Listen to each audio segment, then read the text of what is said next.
Olha, eu arrisco dizer que essa é uma das leis mais importantes que você pode aprender para a sua vida. Então a lei número 10, ela vai dizer pra gente o seguinte: contágio, evite o infeliz e o azarado. E aí ele vai contar pra gente a história lá da década de 1840. Olha só há quanto tempo foi. Ele traz então 3 páginas só contando essa história, depois mais 2 páginas de interpretação dessa história, só pra você ver o quanto que essa história é importante. No final do capítulo, o Robert Greene, que é o nosso autor, ele traz uma imagem que ele traz no final de cada capítulo. Só que essa imagem é muito, mas muito sugestiva para você ficar pensando. A imagem que ele traz é um vírus. Essa é a imagem que ele traz para nós guardarmos isso na nossa mente sobre a lei número 10. E aí então eu trago um ponto a mais para vocês, que é o ponto número 1, ambiente. Então para quem acompanha, e você provavelmente, se você veio parar nesse canal, você já sabe quem é essa pessoa, ou você já ouviu falar dela em algum momento. Se você acompanha esse neurocientista chamado Eslen Delanogari, é muito conhecido pela plataforma dele chamado Reservatório de Dopamina, você vai saber que ele vai dizer para você que o ambiente ele vai te influenciar de maneira muito forte. Então, nós trabalhamos com isso aqui no ambulatório de tabagismo do hospital, literalmente nesse sentido. Não tem como você parar de fumar se as pessoas ao seu redor elas vivem fumando. Você sempre vai se sentir com vontade e inspirada e motivada a fumar. Da mesma forma, se você estiver em um ambiente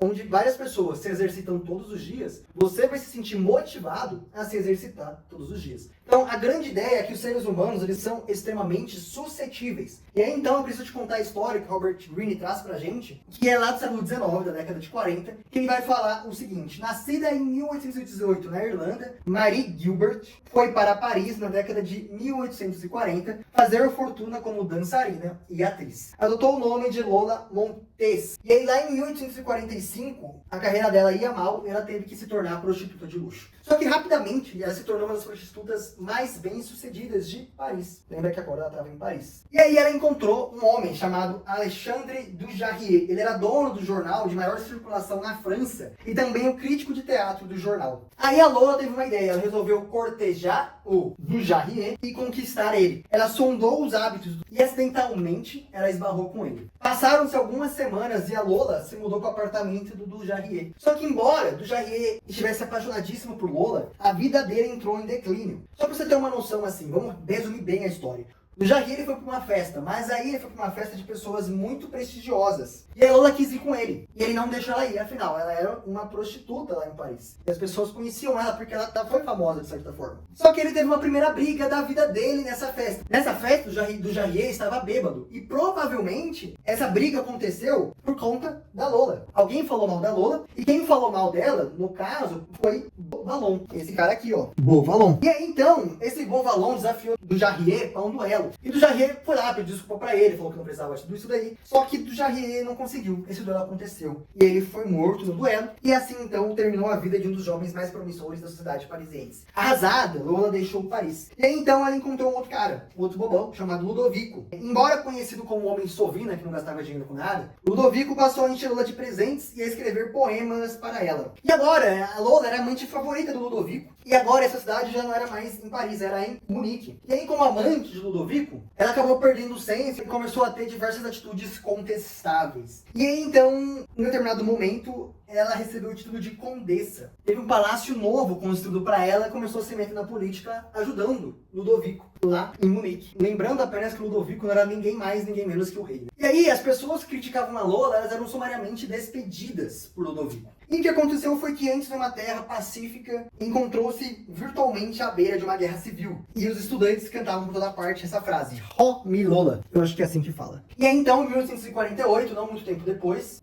o império de Ludovico ruiu, né? Ele não conseguiu suportar a pressão e teve que abdicar. Aí então a Lola foi pra Inglaterra. E o que aconteceu? Lá na Inglaterra ela encontrou um jovem chamado Hilde. E esse Hilde, ele era um jovem oficial do exército inglês. Ele era filho de um advogado muito influente. Só que o que aconteceu? O Hilde se apaixonou por ela, eles se casaram um ano depois. Então lembra que em 1848 foi a queda de Ludovico. Já no ano seguinte, essa mulher era muito rápida no gatilho. Já em 1849, ela se casou com esse Hilde, esse jovem que era 10 anos mais jovem do que ela. E aí então ela foi acusada de bigamia, teve que sair da Inglaterra, quando ela estava com a liberdade provisória, ela teve que fugir da Inglaterra e foi pra Espanha, junto com o Hilde. Lá na Espanha eles discutiam muito, ela deu uma facada nele, ela deu uma de Rita, né? Rita, volta desgramada, volta Rita que eu perdoo a facada. E aí então, ela mandou ele embora, falou, vai embora daqui. E aí quando ele foi embora, ele voltou pra Inglaterra, que era o único lugar que ele tinha. E lá ele descobriu que ele tinha perdido o posto dele no exército, banido da sociedade inglesa e pobre então, banido da sociedade. E com o seu posto perdido, e ele com um futuro promissor, tinha perdido tudo, ele teve que mudar pra Portugal. E poucos meses depois, num acidente de barco, ele morreu. A vida dele chegou ao fim, um dos homens mais promissores da Inglaterra. E aí depois, em 1853, lá na Califórnia, então essa mulher viajou para vários lugares. Ela encontrou Hull e se casou com ele em 1853, 4 anos depois que ela se casou com o Hilde. E aí então ela foi lá e traiu o Hull. Ela trocou o Hull por outro, ele começou a beber por conta desse fato e entrou em depressão profunda até morrer. Então olha só, nós falamos de vários e vários casamentos de Lola Montez. E se você parar pra perceber, todos esses casamentos eles tinham alguma coisa em comum. Eles iam à ruína e a pessoa que se envolvia com a Lola, ela ia pra ruína junto. Não adiantava se era um cara importante, se era um rei muito rico, se era um jovem promissor ou se era uma pessoa encantadora. Ela ia pra ruína junto. Por quê? Porque, literalmente, a Lola ela trazia caos pras pessoas. Ela trazia caos nas relações que ela encontrava. E o caos ele é altamente atrativo, porque ele te dá emoções. E tudo que te dá muita emoção te chama atenção. E isso que te chama atenção te atrai. Já parou pra perceber que as pessoas são mais apaixonadas pelas pessoas mais tóxicas possíveis nos seus relacionamentos? Pois é, você já teve um relacionamento assim, você sabe do que eu tô falando. Por quê? Porque a emoção mexe muito com você. E aí então eu gostaria que a gente usasse essa frase, esse conhecimento do Robert Greene, de que seres humanos são extremamente suscetíveis, para você entender que o que o Robert Greene fala nessa página aqui, a página 124 do livro, é muito real. Se você desconfiar de que está na presença de uma pessoa contagiosa, não discuta. Não tente ajudar, não passe a pessoa adiante para seus amigos ou você cairá na teia. Fuja ou sofrerá as consequências. Isso é muito importante. Se você encontrar uma pessoa que ela é caótica, que é uma pessoa que está num ambiente ruim, que é uma pessoa que transfere uma energia ruim, que é uma pessoa infeliz e azarada, não tente curar ela, não tente salvar ela. Ela não quer ser salva, e mesmo que ela queira ser salva, ela vai te contaminar com isso e você vai pra ruína junto com ela. E mais importante do que isso, Robert Greene traz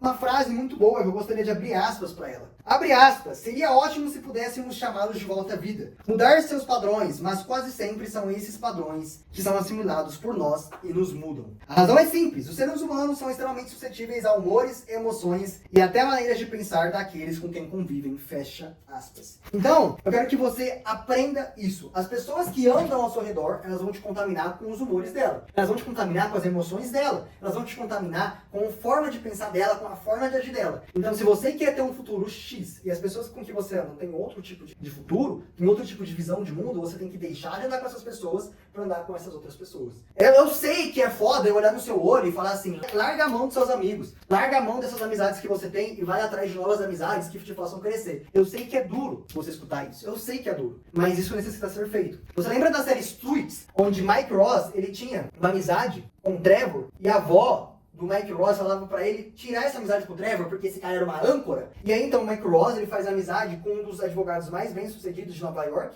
que é o Harvey Specter. E aí no final, quem que o Mike Ross se torna? Porque quando o Mike Ross estava com o Trevor, o Mike Ross fumava maconha, o Mike Ross estava quebrado, trabalhava fazendo delivery. Quando ele se junta com o Harvey Specter, um dos advogados mais promissores e mais famosos de Nova York, Mike Ross se torna um exímio advogado, mesmo sem ter o diploma de advocacia, e no final consegue se tornar advogado no final da série. Bom, esse foi um spoiler meu pra você. Só que você vê como que o ambiente muda. O Mike Ross parou de usar roupas largas para começar a usar roupas de advogado, ternos caríssimos, andar com pessoas influentes e mostrar todo o seu potencial com a memória fotográfica dele. Então realmente, você tem um potencial que tá aí guardado, mas por conta do seu ambiente você não deixa ele crescer. Então, pensa comigo, muda o seu ambiente. Eu sei que é foda você largar as amizades, eu sei que é foda você reiniciar tudo do zero, mas você precisa acender, você precisa sair desse vício, dessa roda em que você está. Não dá pra você continuar assim. Eu preciso que você então entenda que esse vídeo, tudo que eu faço, é pra ajudar você a acender na vida. Porque afinal de contas, ler o livro, qualquer um lê. Trazer um resumo, qualquer um traz. Só que pegar a lei número 10, te dá exemplos de séries, resumir pra você e te dar uma forma de você aplicar na sua vida, isso daqui ninguém vai fazer por você. Isso daqui você só encontra nesse canal. Então eu sei que esse vídeo tá te ajudando muito e você vai deixar o like aqui embaixo pra você poder me ajudar na divulgação desse vídeo. Eu sei que você quer acompanhar as próximas leis, então você vai também se inscrever nesse canal antes da gente conseguir entender como que você vai usar isso na sua vida. Já se inscreveu? Pois é, pra você usar isso na sua vida, você tem que usar a ideia do ambiente da gente ser suscetível a seu favor. O que você vai fazer? Se você é uma pessoa melancólica, você é uma pessoa triste, literalmente você precisa se unir com pessoas animadas. Essas pessoas animadas, com o passar do tempo, elas vão te deixar menos melancólico. E aí, quando você ficar menos melancólico, a tendência é que você, num futuro, se torne uma pessoa animada também e você melhore o seu humor. Agora, para você conseguir fazer isso, você precisa querer não ser mais melancólico. Você precisa ter o conhecimento de que você não pode mais ser melancólico. Além disso, se você é uma pessoa isolada, você pode simplesmente fazer que nem Robert Greene fala. Se unir com o gregário. O que é o gregário? É a pessoa muito sociável.